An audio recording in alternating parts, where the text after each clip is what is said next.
Function రావడం ముఖ్య కారణం అనురాగ్. ఎందుకంటే నేను ఆడిటింగ్ ట్యాక్స్ ఫైల్ చేసినప్పుడు ఏమన్నా పొరపాట్లు చేస్తే ఆయనకి ఫోన్ ఎత్తకపోతే అన్నా మీరు 10% స్లాట్ లో ఉన్నారని చెప్పేవాడు, 20% స్లాట్ అయిందనేమో అని చెప్పేవాడు. ఎప్పుడన్నా ఆయన ఫోన్ ఎత్తకపోతే అన్నా మీరు 30% స్లాట్ లో ఉన్నారని చెప్పేవాడు. బేబీ రిలీజ్ తర్వాత నన్ను ఎక్కడ 40% స్లాట్ లో పెడతాడు అని చెప్పి అనురాగ్ గారు నేను ఇక్కడ చూసేందుకు అగ్గిరవల్లో ఉంటాడని చెప్పి east India, west India, pan India national crush Rashmika గారికి సుస్వాగతం.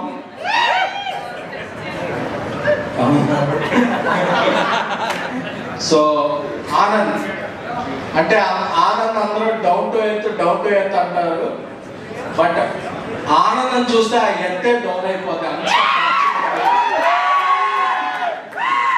నా తమ్ముడు ఎందుకంటే ఆనంద్ ఎప్పుడూ కోపడటం చూడలేదు, ఎప్పుడు చిరాకు పట్టడం చూడలేదు, ఎప్పుడు ఇరిటేట్ అవ్వడం చూడలేదు. తనకి చాలా నాలెడ్జ్ ఉంటుంది సినిమా అంటే, అలాగే తనకి చాలా అభిమానం ఉంటుంది అన్న విజయ్ అంటే.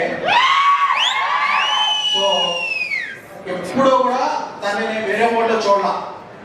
నేను వర్క్ చేసిన హీరోలందరిలో most passionate, most dedicated, most hard working actor ఉన్నారంటే ఆనంద్.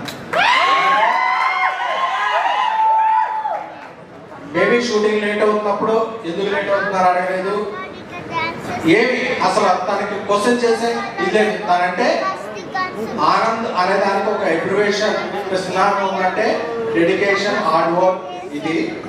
సో అలాంటి ఆనంద్ 100 కోట్ల సినిమాలు కాదు, 200 కోట్ల సినిమాలు కాదు, ఎన్నో 100 కోట్ల సినిమాలు సాధించాలి.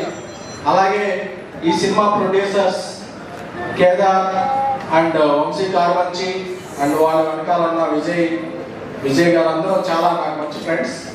సో గంగ గణేష్ అనేది ఇది వినాయక చవితి సీజనే కాదు, ఏ సీజన్ సమ్మర్లో కాదు, ఏ సీజన్లో వచ్చినా మంచి హిట్ అవ్వాలి.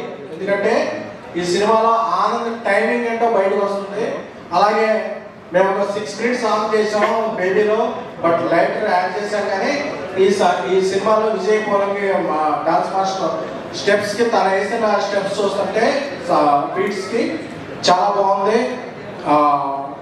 సో ఈ సినిమా ద్వారా పరిచయం అవుతున్న ఇద్దరు హీరోయిన్లకి వాళ్ళకి మంచి భవిష్యత్తు ఉండాలని, అలాగే మ్యూజిక్ డైరెక్టర్ గారికి, కొత్త ప్రొడ్యూషన్కి, అలాగే డైరెక్టర్